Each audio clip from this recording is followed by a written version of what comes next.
Welcome to RID Bharat. आज की इस वीडियो में हम लोग स्टार्ट करने वाले हैं ऑर्गेनाइजेशन ऑफ कंप्यूटर, या इसी को हम लोग बोलते हैं कंपोनेंट्स ऑफ कंप्यूटर।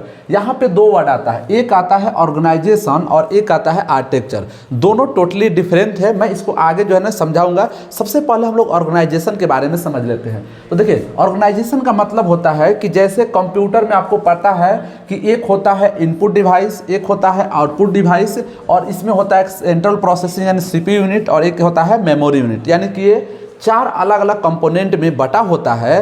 तो इसको कैसे प्रॉपर वे में एक रखा जाए, उसी को हम लोग क्या बोलते हैं, ऑर्गेनाइजेशन। तो ये जो दिख रहा है ना, ये खतरनाक चीज़ है। और सोचिएगा कि कंप्यूटर कैसे इंटरनली काम करता है। और यहाँ पे जितने भी चीज़ें मैं डिस्कस करने वाला हूँ, सिर्फ और सिर्फ हार्डवेयर के बारे में डिस्कस करने वाले हैं, क्योंकि अभी सॉफ्टवेयर के दुनिया में हम लोग इंटर ही नहीं किए हैं। तो चलिए हम लोग एक एक चीज़ को समझना स्टार्ट करते हैं। देखिए, एक यहाँ से लेकर, ध्यान देते रहिएगा, यहाँ से लेकर यहाँ तक पूरे एक यूनिट होता है जिसको बोलते हैं हम लोग CPU। CPU का मतलब होता है सेंट्रल प्रोसेसिंग यूनिट, जो कि कंप्यूटर का ब्रेन होता है, ठीक है ना। अब इसके बाद एक और यूनिट होता है यहाँ पे मेमोरी यूनिट, जिसमें दो पार्ट होते हैं, एक होता है मेन मेमोरी और दूसरा होता है सेकेंडरी मेमोरी। आगे हम लोग देखेंगे दोनों में डिफरेंस। अब देखिए, अगर कोई भी कंप्यूटर में इनपुट आप देते हो तो इनपुट डिवाइस यूज करना पड़ता है, जैसे कीबोर्ड, यहाँ पे डी छूट गया है, माउस, स्कैनर। ये क्या है, ये सभी के सभी आपके इनपुट डिवाइस है, जिसके माध्यम से हम लोग क्या करते हैं, कंप्यूटर में कोई भी डेटा इंटर करते हैं उसको प्रोसेस करने के लिए। जैसे अगर बात करें कि अगर आपको किसी का इमेज यहाँ पे स्टोर करना है, ठीक है ना।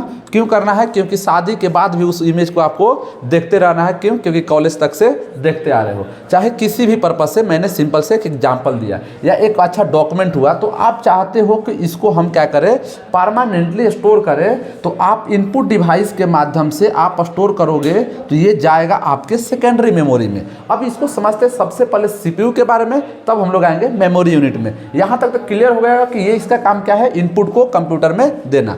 देखिए, CPU के अंदर तीन कंपोनेंट होते हैं, एक होता है कंट्रोल यूनिट, एक होता है ALU। ALU का मतलब होता है अर्थमेटिकल लॉजिक यूनिट, और इसी में होता है एक मेन मेमोरी, लेकिन इसको हम लोग किसके अंदर रखते हैं, मेमोरी यूनिट के अंदर। अब यहाँ पे समझते हैं कि कंप्यूटर के अगर CPU के अगर तीन कंपोनेंट होते हैं तो उसका काम क्या होता है। देखिए, कंट्रोल यूनिट, जैसे अगर मैं बात करूँ अपने दिमाग से, क्यों, क्योंकि हम लोग जैसे काम करते हैं वैसे कंप्यूटर भी करता है। ये अलग बात है कि हम लोग सोच सकते हैं, लेकिन हमसे ज़्यादा ये फास्ट काम करता है। मैं समझाता हूँ कि अगर मान लीजिए मेरे को इसे लिखना है, तो इसको कंट्रोल कौन कर रहा है, हमारे ब्रेन में कुछ ऐसा चीज़ है जो इसको कंट्रोल कर रहा है, लेकिन रियल में लिख कौन रहा है, हैंड लिख रहा है। तो कंप्यूटर में इनपुट लेने का काम कौन करेगा, इनपुट डिवाइस। जो इस पे कंट्रोल करता है, कौन करता है, कंट्रोल यूनिट। ये सिर्फ और सिर्फ इनपुट पे नहीं, सभी पे कंट्रोल करता है। जैसे आप देखते हो कि वो फेसबुक पे ऑनलाइन है कि इंस्टाग्राम पे ऑनलाइन है, आप चाहते हो उसको हर जगह कंट्रोल करे, हो किसके बाइक पे घूम रही है, कॉलेज जा रही है, या किसी भी चीज़, मतलब आपने क्या किया, कंट्रोल किया। तो इस कंट्रोल करने के लिए इसमें जो इसे डॉट डॉट लिखा हुआ है ना, ये कंट्रोल फ्लो, यानी कि जो ये कंट्रोल करने का काम करता है वो एक कंट्रोल यूनिट होता है, जो कि CPU के अंदर होता है, ठीक है ना। अब देखिए, जितने भी प्रोसेस करने का काम करता है, जैसे मैं बोलूं कि 2 + 2 4 होता है, तो 2 + 2 यहाँ पे लिखूंगा मैं किसके माध्यम से, तो हैंड, मैंने 2 + 2 लिख दिया, लेकिन 2 + 2 4 हुआ। इसको प्रोसेस कौन किया, अपना ब्रेन किया। यानी कि कंप्यूटर के अंदर जो CPU होता है, CPU के अंदर एक पार्ट होता है जिसका नाम है अर्थमेटिकल लॉजिक यूनिट। ये क्या करता है कि आपके जितने भी प्रोसेस कैलकुलेशन करने का काम करता है, वो सभी के सभी कौन करता है, ALU करता है। अब आते हैं हम लोग मेमोरी यूनिट में। तो मेमोरी यूनिट का मतलब क्या होता है, जैसे कि अगर मान लीजिए ये हमारे पास क्या है, ये मार्कर है, तो हम इसको रखना चाहते हैं कहीं पे। तो अगर हम यहाँ पे रखना चाहते हैं अपने हैंड पे, तो इसको मैंने टेम्प्रोरी रखा है। क्यों, क्योंकि क्लास के बाद हम हैंड पे नहीं रखेंगे। क्यों, हम इसको परमानेंट रखना है, तो हम परमानेंट रख देंगे। तो देखिए अब क्या होता है, कंप्यूटर में दो तरह के मेमोरी होते हैं, एक होता है मेन मेमोरी और एक होता है सेकेंडरी मेमोरी। जैसे अगर कोई भी आप एक एप्लीकेशन ऑन करते हो, जैसे अगर मान लो आपको वीडियो देखना है, तो आप वीडियो ऑन किए, तो वीडियो दिखाने का काम करेगा आउटपुट डिवाइस, इसको प्रोसेस का काम करेगा CPU।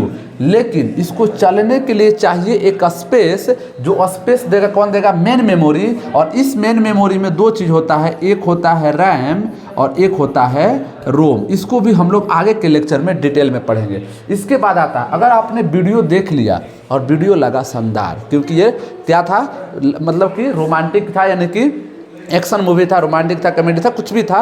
अब चाहते हो कि इस वीडियो के फाइल को हम परमानेंट रखें, तो ये कंप्यूटर में रहता कहाँ पे है, तो रहता है सेकेंडरी मेमोरी में, जैसे कि HDD और SDD, ठीक है ना।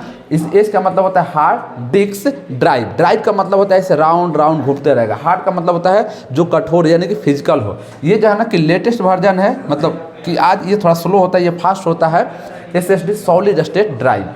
अब देखिए ये जितने भी कंपोनेंट हैं, ये सभी के सभी आपके कंप्यूटर के मदरबोर्ड में क्या रहते हैं, असेंबल किए जाते हैं। यानी कि हर चीज़ को अच्छे से कहाँ पे रखना है, उस रखने को ही हम लोग क्या बोलते हैं, ऑर्गेनाइजेशन ऑफ कंप्यूटर बोलते हैं। इसके बाद जितने भी यहाँ पे इस लाइन से दिख रहा है, इसके बोल कर रहा है कि डेटा फ्लो। अब मैं एक और चीज़ बता रहा हूँ, देखिए पूरे कंप्यूटर सिर्फ और सिर्फ एक ही चीज़ पे काम करता है, उस बंदा का नाम है क्या, डेटा, ठीक है ना। जैसे कि अगर आपका डेटा ऑन नहीं है तो गुड नाइट का मैसेज नहीं आएगा, ठीक है ना, फिर रिचार्ज कराना पड़ेगा, वो सब अलग चीज़ है। कंप्यूटर पूरे के पूरे नहीं, पूरे टेक्नोलॉजी ही किस पे काम करती है, डेटा पे। यानी कि डेटा कैसे फ्लो हो रहा है सेकेंडरी मेमोरी से प्राइमरी मेमोरी, प्राइमरी मेमोरी से एलई, ये सभी के सभी कौन दिखाता है, इस तरह से जो है मैंने लाइन दिया है, ठीक है। तो ये है complete information about the organisation of computer. इसके बारे में अलग अलग हम लोग डिटेल में पढ़ेंगे, इनपुट कंपोनेंट, आउटपुट कंपोनेंट। अभी तो मैंने यहाँ पे नेटवर्क डिवाइस, नेटवर्क कंपोनेंट के बारे में बात ही नहीं किया। तो अगले वीडियो में मिलेंगे, तब तक के लिए धन्यवाद।